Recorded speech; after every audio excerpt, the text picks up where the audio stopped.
National Senate Leader Bridget McKenzie, good morning to you.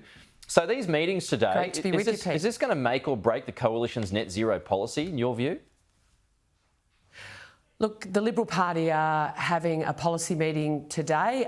They're discussing, obviously, the impact of Labor's aggressive climate targets on their local communities, their business owners, etc. We're seeing the rollout of that policy have horrific impacts. We've been discussing the Tomago issue all week in Parliament in question time. Labor's got no answers. So the Liberals are having a meeting to really discuss the fallout that's occurring on the ground in their communities around this policy and ideas that they may have to address it.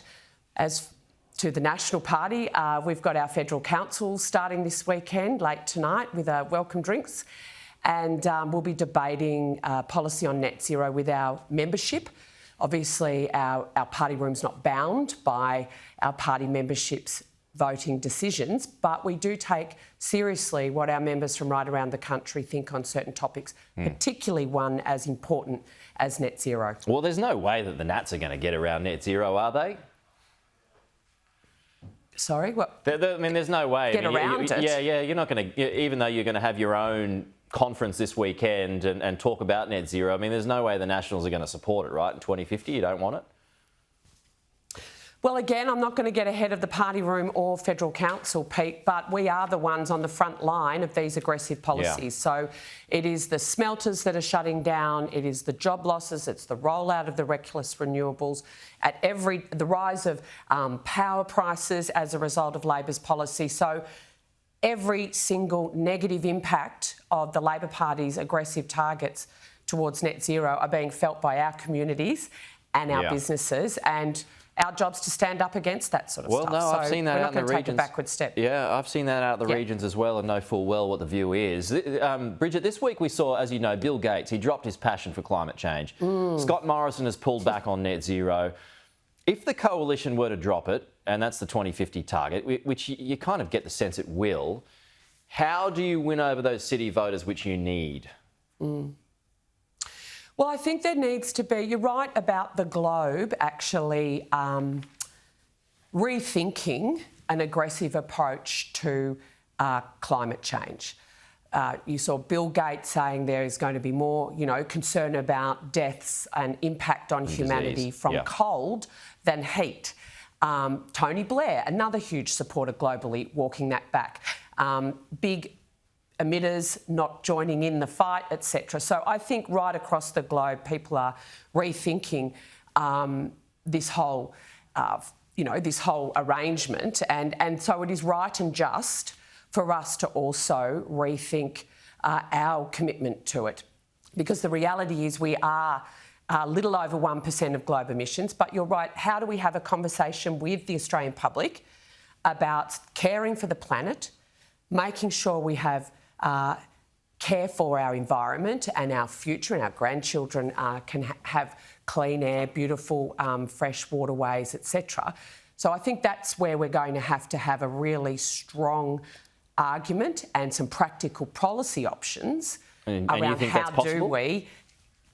Absolutely. I mean, if I think about where I come from, Pete, farmers, again, are on the front line of dealing with the environment and caring for the environment.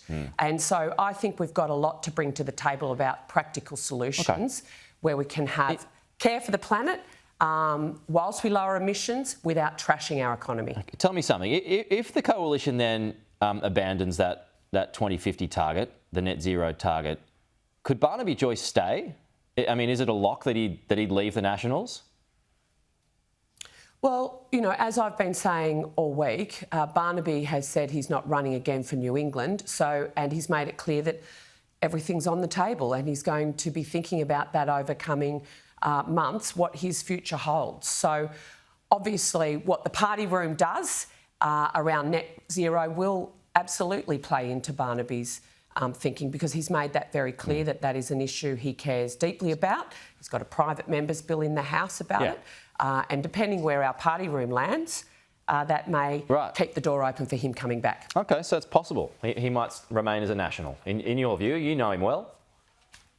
Yep. Yeah. Well, I don't see why, depending on the decision the party room makes, that will keep the door open for Barnaby if we dump net zero. Let's go to Victoria, Bridget, just to wrap up on this one. It's become the first state to pass legislation enabling a treaty with Indigenous Australians. What's your thoughts on that after it passed the upper house last night? I think it's appalling legislation. Victoria en masse voted against the voice, against treating Australians differently based on their skin colour. And that principled position should still hold. This treaty in Victoria is giving certain rights and privileges to one group of Australians over another.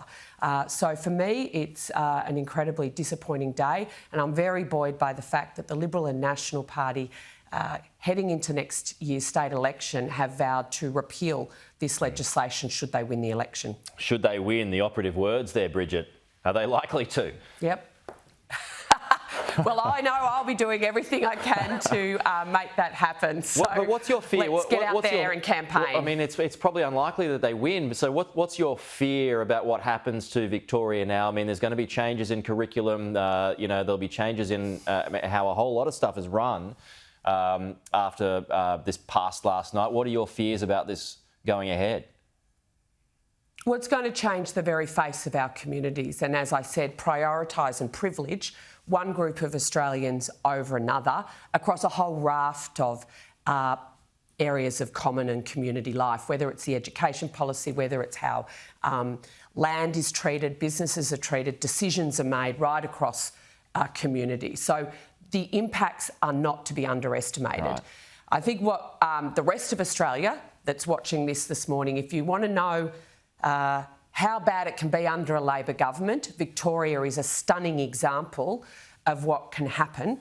And I fear that Anthony Albanese is taking that Victorian model and playing it out here federally. What's the difference? We're going to do everything we can to get rid of Jacinta Allen. I'm out of time, but I just want to ask this one because a lot of people have said, well, Victoria voted against the voice. Now, this other avenue has been taken. I mean, did you have is the flow-on effect similar to what you feared about the voice being approved this time around?